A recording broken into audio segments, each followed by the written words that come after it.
TVK party అధ్యక్షుడు విజయ్ మరోసారి CBI విచారణకు హాజరయ్యారు. కరూర్ తొక్కిసలాట ఘటనలో ఇప్పటికే పలుమార్లు విచారణ ఎదుర్కొన్న విజయ్ తాజాగా ఇవాళ మరోసారి సిబిఐ ఎదుట హాజరయ్యారు. 2 గంటలుగా విజయ్ విచారణ కొనసాగుతోంది. తమిళనాడులోని కరూరులో గతేడాది జరిగిన ఘోర తొక్కిసలాట ఘటనపై సిబిఐ దర్యాప్తును ముమ్మరం చేసింది. ఈ కేసులో తదుపరి విచారణ కోసం విజయ్కి ఇటీవల సమన్లు జారీ చేసింది సిబిఐ. ఈ నెల 10న ఢిల్లీలోని సిబిఐ కార్యాలయంలో విచారణకు హాజరు కావాలంటూ ఆదేశించింది. అయితే పార్టీ మీటింగ్స్ కారణంగా 10న విజయ్ విచారణకు రాలేనని తెలిపారు. దీంతో ఆయన ఇవాళ విచారణకు హాజరయ్యారు. కరూర్ తొక్కిసలాట ఘటనకు సంబంధించి వివిధ రకాలుగా ప్రశ్నిస్తున్నట్లు తెలుస్తోంది. అటు విజయ్ ఈ కేసులో విజయ్ని ప్రశ్నిస్తున్నారు.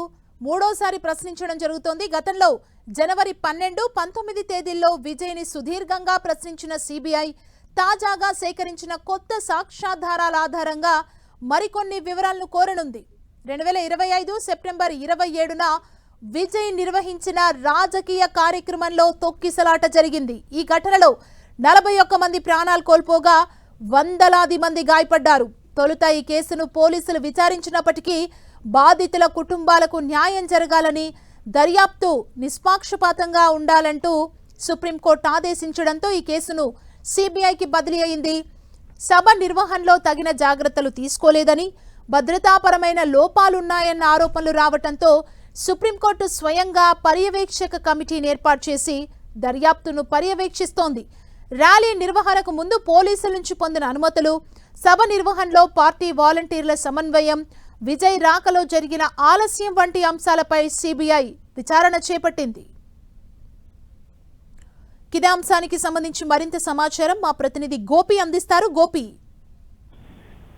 టీవీకే అధ్యక్షుడు నటుడు విజయ్ ఈ రోజు మరోసారి సిబిఐ కార్యాలయానికి హాజరయ్యారు. అయితే ఆయనను గతంలో 2 సార్లు విచారించిన సిబిఐ తాజాగా ఈ రోజు మరోసారి విచారణకు పిలవడం జరిగింది. అయితే ఈ ఘటనకు సంబంధించిన పరిస్థితులు, కార్యక్రమ నిర్వహణ, భద్రతా ఏర్పాట్లపైన ఇప్పటికే విజయ్ ని ప్రశ్నించడం జరిగింది. అయితే కేసు ఈ నమోదు చేసిన తర్వాత ఏదైతే సుప్రీంకోర్టు గైడ్ లైన్స్ తర్వాత సిబిఐ ఈ కేసును కొంత లోతైన విచారణ జరుపుతూ ఉంది. దీంట్లో భాగంగానే మూడోసారి కూడా విజయ్ ఈ రోజు సిబిఐ అధికారులు ప్రశ్నించున్నారు. ఇప్పటికే అధికారుల వద్ద నుంచి కూడా కొంత కీలక సమాచారాన్ని సేకరించిన సిబిఐ ఈ రోజు ఆ సమాచారంతో విజయ్ ని ప్రశ్నించబోతుంది. దాదాపు 2 గంటలుగా కూడా ఈ యొక్క విచారణ జరుగుతూ ఉంది. ఆ ఘటనకు సంబంధించిన అంశం కావచ్చు, లేదా ఆ తొర్రూరులో ఆయన ఏర్పాటు చేసిన భారీ కార్యక్రమానికి పెద్ద సంఖ్యలో అభిమానులు చేరుకోవడం, జనం ఒక్కసారిగా ముందుకు దూసుకు వెళ్లడం వల్ల జరిగిన తొక్కిసలాటకు సంబంధించి ఆ ఘటన తర్వాత భద్రతా ఏర్పాట్లు సరైన విధంగా చేయలేదన్న విమర్శలు కూడా రావడం జరిగింది. ఇప్పటికే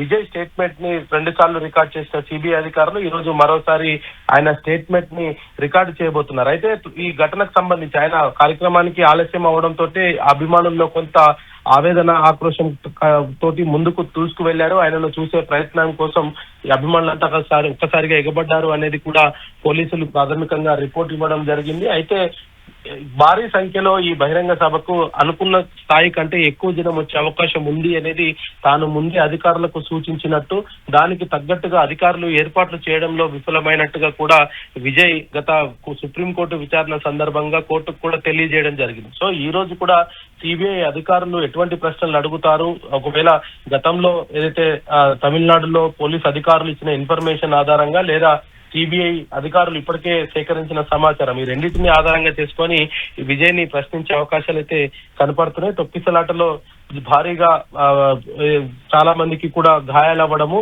47 మంది మరణించడము, ఈ అంశం పైన కూడా ఆయన ఒక బహిరంగ సభ పెట్టడం వల్ల ఇదంతా జరిగింది అనేది కూడా అక్కడి ప్రభుత్వం అప్పట్లో కేసు నమోదు చేయడం జరిగింది. అయితే తమిళనాడు ప్రభుత్వం రాజకీయంగా తనను ఎదుర్కోలేకనే తన మీద దురుద్దేశంతో ఈ కేసు నమోదు చేశారు. నేను ముందే అధికారులకు అన్ని రకాల సమాచారం ఇచ్చినప్పటికీ ఏర్పాట్లు చేయడంలో అధికారులు విఫలమయ్యారంటూ కూడా కోర్టుకు విజయ్ ఆశ్రయించిన సందర్భంలో చెప్పడం జరిగింది. అయితే సిబిఐ విచారణలో ఇటు ఇప్పటికే మన తమిళనాడు ప్రభుత్వాన్ని ఇప్పటికే ప్రశ్నించడం జరిగింది. అక్కడ జరిగిన ఘటనకు సంబంధించి ఎటువంటి వివరాలను సిబిఐ సేకరించింది, దానికి సంబంధించిన క్వశ్చనేర్ ఏ విధంగా ఉండబోతుంది అనేది కూడా కొంత వేచి చూడాలి. మరి సిబిఐ ఎప్పటికప్పుడు ఈ అంశం పైన సుప్రీం కోర్టుకి తన నివేదిక రూపంలో సమాచారాన్ని ఇస్తూ ఉంది.